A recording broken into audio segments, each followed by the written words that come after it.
May try out ngayon sila Shanley sa school, pero depende lang naman kung gusto nila. Mga sports, sayaw, ganun. Sabi niya, kasi yung classmate niya lumapit sa akin. Sabi na ipasali ko daw si Shanley. So tinanong ko si Shanley kung gusto niya. Kasi gusto nilang isali si Shanley sa dance, mag-try out sila. Ngayon, sabi ni Shanley, okay, sali daw siya. So sabi ko kay Shanley, so hindi na tayo mag-playground ha? Anong sagot ni Shanley? Sabi niya, ay hindi na ako sasali doon, Umi. Gusto na niya ng playground. You want to buy slipper, Shanley? Because you don't have slipper, no?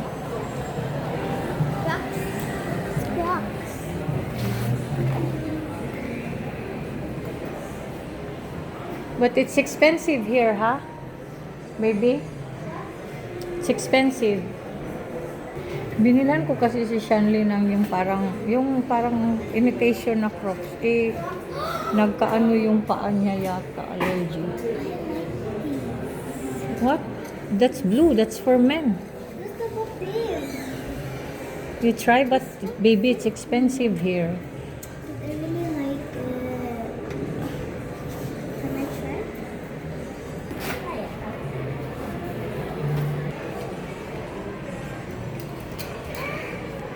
You walk. Pila ni siya daw? 3,400. Nah, that I told you, no, it's expensive How here. much? It's 3,000. Pinasuot ko kasi ito yung tsinelas na ano siya. Saan ko ba binili? Sa Shein yata yun. Iwan ko na bakterya yata yung ano niya sa ano. Pero lumala siya sa tsinelas na yun. So, sobrang mahal. Bihira lang kaya to si Shanley yung magsabi talaga na ipapabili niya. Ano yan siya, pag sasabihin ko nga na, nakailang sabi na ako sa kanya na bili kami ng tsinelas. Sasabihin niya, no need. Kasi alam niyo, nagsasapatos lang siya. Gusto ko na talagang bilhin yon kasi utang naman at ang interest, konting-konti lang. Pero, yung mga yung maliliit na dinikit, hindi pala kasama yun, tag 495. Diyos ko, sabi ko, Shanley, no need. Okay lang naman sa akin. Sabi niya, yeah, it's too much. Sabi niya ng gano'n. Kaya hindi na tumuloy. Yan ang gusto ko kay Shanley kasi ano siya. Oh, you find chair na there, Shanley? Chair. Madali siyang kausap. Which one yours, Shanley? This one? Or this one? You choose. Okay, wala. Get it, baby. Get this one yours.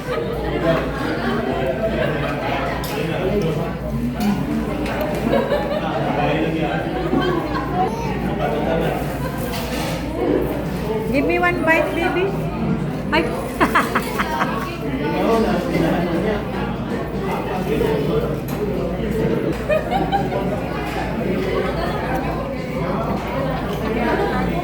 Thank you. First time kong mag-order nito. Okay na siya kasi mura lang siya. Parang 100 something lang yata. Eh, ito mahal. 200 plus. Celebrate kami. Unang sahod sa YouTube.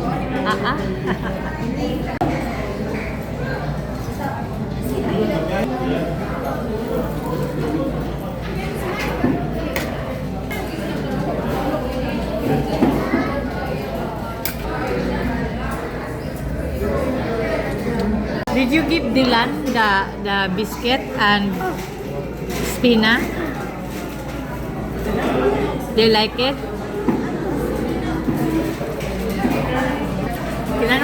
Tinatanong ko kasi yan si Shanley kung nakain ba niya yung snacks niya. Sabi niya, isa na lang daw yung nakain niya kasi yung sa Oreo ba, 3 yun eh. Hiningi daw ng kaklase niya, isang lalaki at isang babae. Katapos gusto parang kunin yung pangatlo. Sabi niya, kung kukunin mo yan, wala na sa akin. Kaya sabi ko ngayon, dalhan mo sila ng biscuit. They like it? Yes. Who you give? Who? Dila na ni Spina. They like the biscuit? Did they say thank you? Yes. Ha? Yes. Happy yan siya pag pag nakapag bigay siya. Pero sa akin yan, si Shanley, magbibigay lang siya niyan pag pag hindi niya gusto or pag gusto niya naman, konting-konti lang ibigay niya sa akin. Pero sa mga, excuse me, pero sa mga friend yan, bibigay talaga yan siya. Tinanong ko kasi yan siya, sabi ko, Shanley, nakuha ko na yung sahod ko sa YouTube. Sahod natin sa YouTube. Anong gusto mo? Sabi niya, as usual me, I want playground. Ganun lang naman talaga yung ni Shanley Kaligayahan, playground lang talaga yan. Gusto nga niya maglaro muna daw siya. Sabi ko hindi, kain muna tayo. Anong oras na?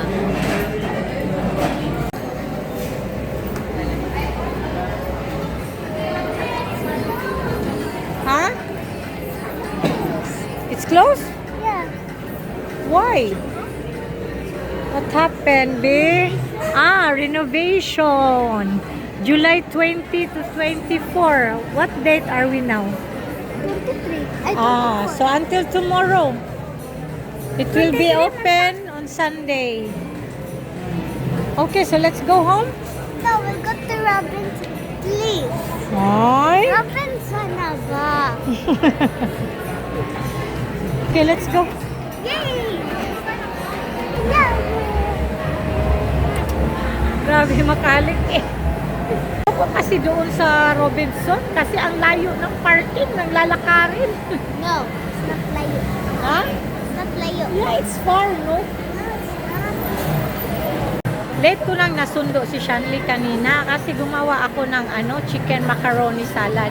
Palagi ko kasing binabanggit kay kay Ria na ang sarap kong gumawa ng chicken macaroni. Pinagyayabang mo palagi pa. Dati kasi talaga, hindi ako mahilig ng chicken macaroni. Ang gusto ko yung macaroni salad lang. Yung macaroni, yung pinagmimixan ng mga, yung fruit salad.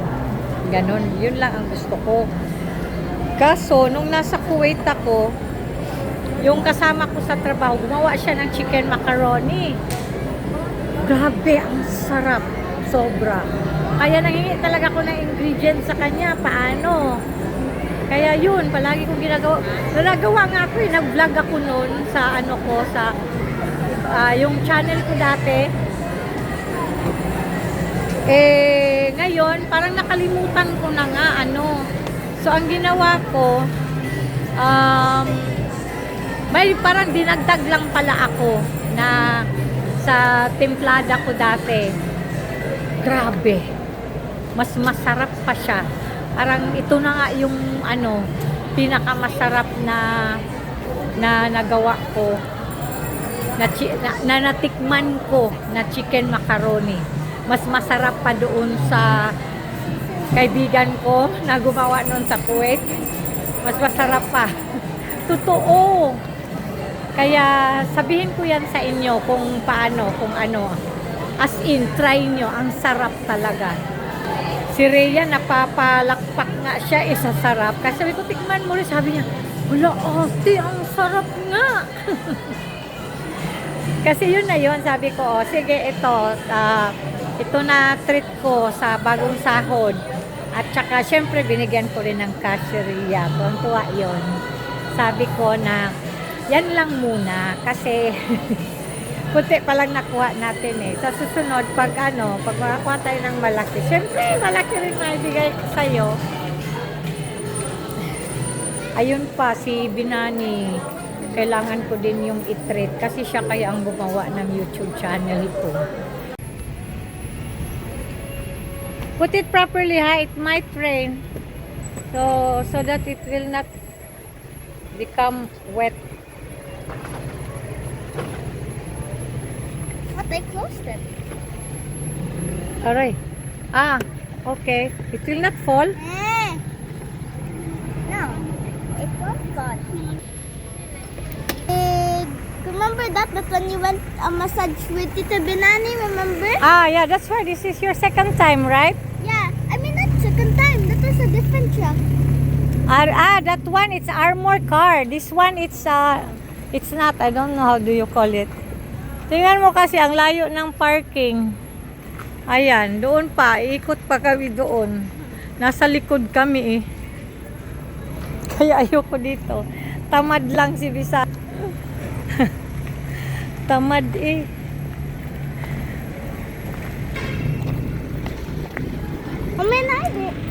Hotel de Isa Robinson. How do you know? Where did you see? There, on that sign. That one? Yeah, that one. That one. That's hotel. That building.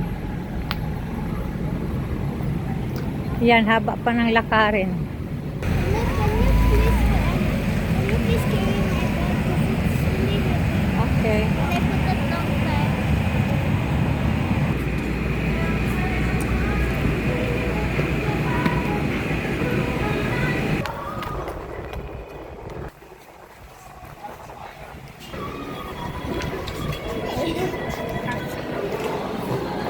Hala, it's for renovation also, baby. No. Mas ano lang dito, 150 lang yung per hour. 1 hour, 150. Yung ano, sa SM, 240 yata. Mahal sa SM, kaso nga lang malaki doon. Dito maliit lang. Lumabas muna ako doon sa playground kasi ang lakas ng sounds, makapiright si Bisaya. Dito lang naman, kita na ko naman si Sean. Hindi naman nila palabasin yun. Dati, may nagsabi sa akin na ano, wag daw akong magsabi ng mga financial sa YouTube, dito sa channel ko. Pag pera, dapat sa akin lang yan. Huwag ko nang ipaalam pa sa iba. Sabi, para naman sa akin, okay naman yon. Kanya-kanya naman kasi tayo eh. Pero para sa akin, okay lang na sabihin ko. Kasi ito naman kita ko sa YouTube.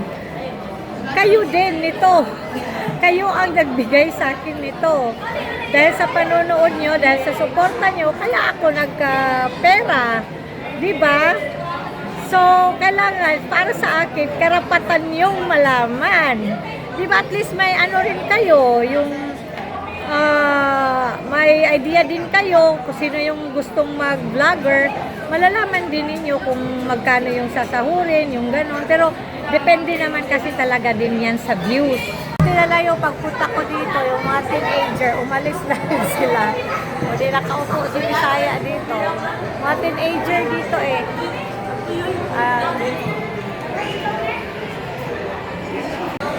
Ang saya ko talaga at syempre pag masaya si Bisaya, gusto ko rin masaya kayo kasi alam ko naman eh, pag masaya si Bisaya, masaya rin kayo para kay Bisaya, o di ba?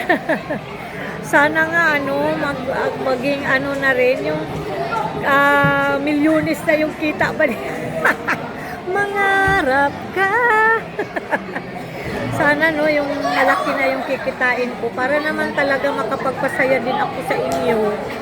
Yun bang kagaya ni Ivana na mamimigay ng ano, ng cellphone? Talking about Ivana ba, doon sa ano, naging controversial yung pamimigay niya ng 100 pieces iPhone na sabi hindi naman daw sa kanyang pera yon at sa ano naman daw yon sa sugal may nag-sponsor. So kung ano man yon sa kanila na yon, basta at least may mga nagpapasaya din may napapasaya din si Ivana Ilawi. Idol na idol ko kaya siya kasi hindi lahat ng vlogger na ano kagaya sa kanya na tumutulong talaga. Dami niyang napapasaya. Kaya no wonder talaga naging 50 million yung ano niya, followers niya sa Facebook, sa Reels.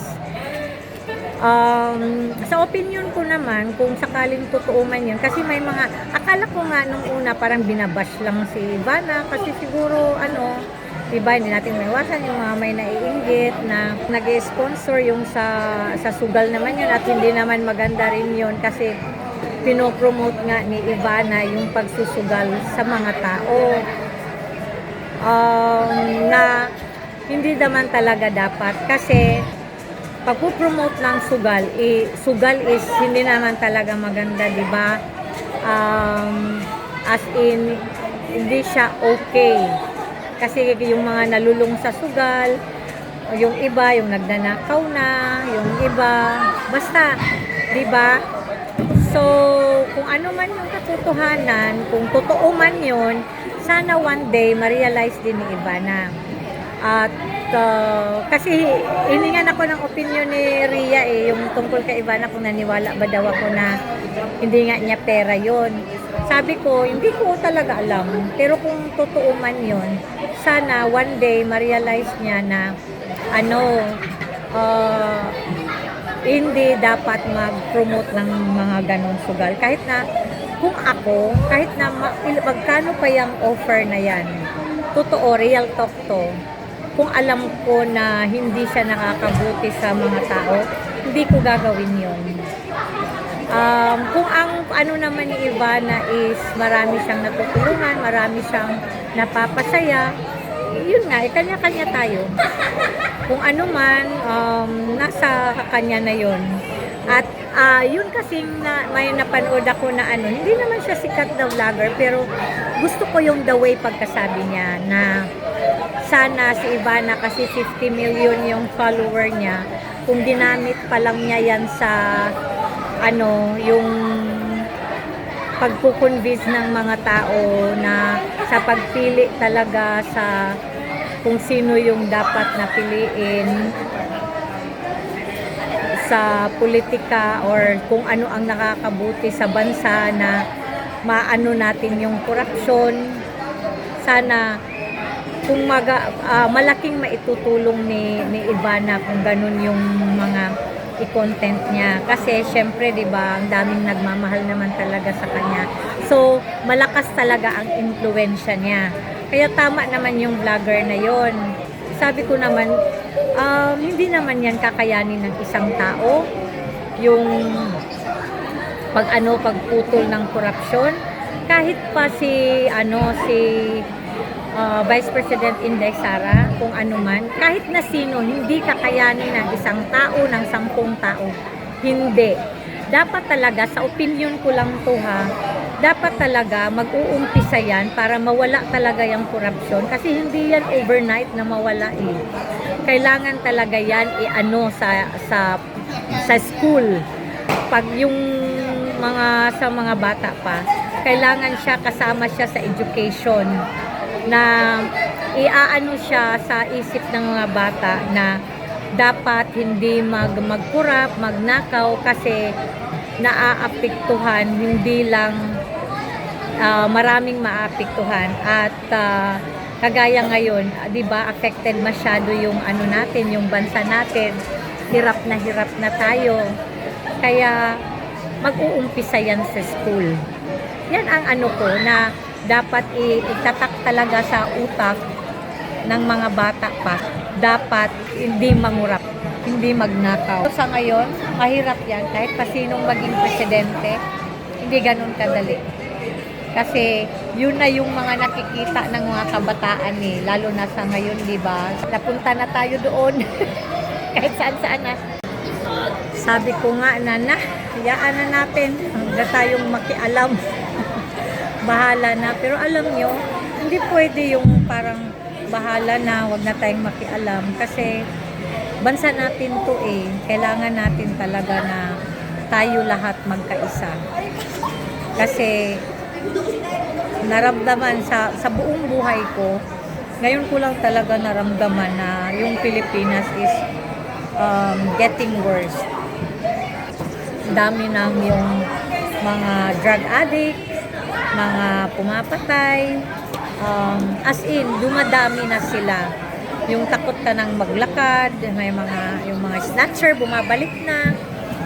Di ba nasabi ko naman na sa inyo yung na monetize na ako, pero yung monetize na yon, sabihin ko lang sa inyo ha, kasi dati, akala ko pag ma-monetize na, kaagad sahod na, hindi pa yon.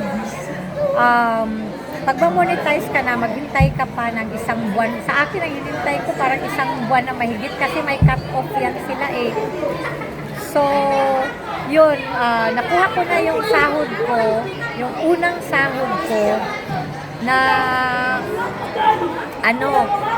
ang pala niyan, ang sahod pala niyan, kung yung kailan ka na-start ng monetize, dun pa lang mag-uumpisa yung sahod mo. Yung mga nakaraan kong mga videos, wala yun.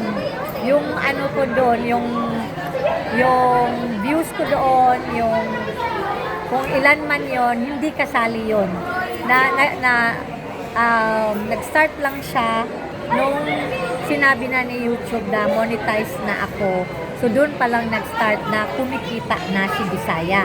Kaya yung unang na sahod ko ngayon is 7,500. Sa yan ha, sa isang buwan na sahod. Kasi di ba ang minimum dapat $100. Inakalagpas ako ng $100. Kaya yon 7,500 yung nakuha ni Bisaya. O diba? Kaya maraming salamat talaga kay Bidani, sa inyong lahat, kay Ma'am Yolanda, kasi kayong lahat, kasi si Ate Mila, mga nagpupush talaga sa akin na YouTube ako. Kaya thankful ako sa lahat ng mga sumuporta sa akin. Uy, para sa akin, ang laking tulong na nito. 7,500. Grabe, malaking tulong na to kay Bisaya. At kalain nyo kung every month ganito. Wow! Wow talaga. Kaya inuulit ko, karapatan nyong malaman kung magkano na yung sinahod ko. Lalo na ito ngayon na unang sahod ko. Maraming salamat sa inyong lahat. Hindi ko alam. Words is not enough to say thank you. Walang word. Grabe, sobra akong thankful talaga sa inyong lahat. Sa support nyo. Kung wala kayo, wala to. Hindi ako kumita ng ganito. Kaya sana more pa para maging iba na alawi din si Bisaya. Yung magpapasaya, magbibigay ng mga house and lot. House and lot talaga. O diba, wala namang imposible, diba? Kaya lang tayo, sige lang, kayod lang, malay natin, diba? Kasi ang alam ko, nandyan naman kayo, nagmamahal kay Bisaya, at maraming salamat sa pagmamahal ninyo. I love you all from the bottom of my heart. God bless!